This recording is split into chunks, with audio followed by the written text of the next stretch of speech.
you just got a text. Someone you love has died. Your chest tightens, your hands go cold. You already know what happens next. Flowers, a service, maybe a eulogy. It feels like the natural way humans have always said goodbye, but the real answer is far stranger. The version you know is barely a blink old. Rewind 60,000 years. Picture a cave in the Zagros Mountains in what is now northern Iraq. A body is lowered into the earth. Around it, pollen. Not scattered by wind, placed. That's what archaeologist Ralph Solecki believed he found at Shanidar Cave in the 1950s, uncovering a Neanderthal skeleton surrounded by clusters of ancient flower pollen. He called it the flower burial. For decades, it stood as proof that even a species long dismissed as brutish had something tender inside it. Here's the twist. Later, researchers weren't so sure. Some proposed the pollen came from burrowing rodents. The romantic version cracked. But something survived untouched. The body itself, buried, positioned with care, protected from scavengers. Someone made a choice. That choice is the real fossil, not the pollen, the intention. Grief is not a modern invention. It's older than agriculture, older than writing, possibly older than your own species. Fast forward to more certain evidence. At Sungir in Russia, 2 children were buried around 34,000 years ago, laid head to head, covered in thousands of painstakingly carved ivory beads. Each bead took over an hour to make. That's not a burial. That's a statement. Anthropologist Paul Pettit, who has studied Paleolithic mortuary behavior for decades, argues these burials weren't really about the dead. They were about the living. A grave tells a community we do not simply discard our people. Grief, in this light, is architecture.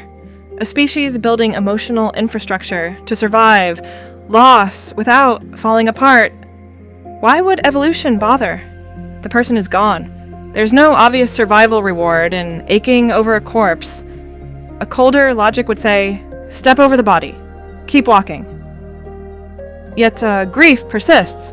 Across cultures, across millennia. It must be doing something for you, even now. Here's where the mirror gets uncomfortable. Psychologists Sheldon Solomon, Jeff Greenberg, and Tom Piszczynski developed terror management theory. Their argument, humans alone know death is coming, and that awareness creates a constant hum of dread underneath everyday life. To manage it, you build things. Culture, reputation, legacies. Every ivory bead pressed into frozen soil is the same tool. Proof that something about you continues, even when your body doesn't. Your ancestors weren't performing an alien ritual. They did exactly what you do when you keep a voicemail you'll never delete, or visit a grave on an anniversary, refusing to let disappearance be total. Now the counterintuitive part. Modern grief is arguably more isolating than ancient grief ever was. In small foraging bands, the whole group buried the body.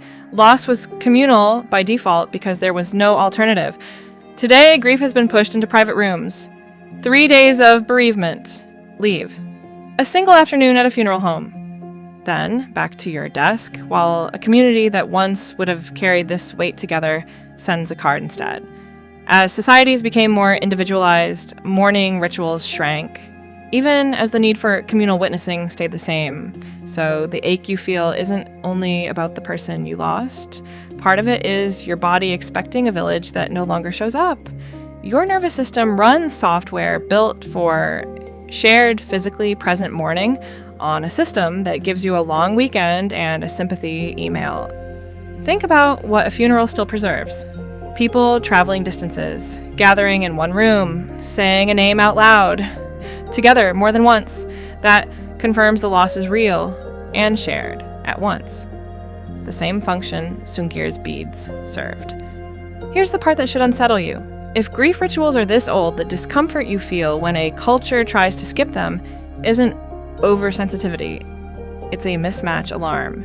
When someone tells you to move on quickly, Some ancient part of you registers that as wrong. So the next time loss reaches you and you feel the pull to light a candle or say a name out loud or keep an object that serves no function except memory, understand what's happening. You are performing one of the oldest continuous behaviors your species has ever practiced. Before language, before agriculture, before cities, humans were already refusing to let the dead disappear without ceremony. That text message that started this. It connects you to a cave in the Zagros Mountains and to 2 children buried in ivory beads in Russian permafrost, and to every human who ever stood over a body and refused to walk away. The real answer isn't that grief is strange. It's the strangest proof you have that you were built from the beginning to refuse to let people you love simply vanish.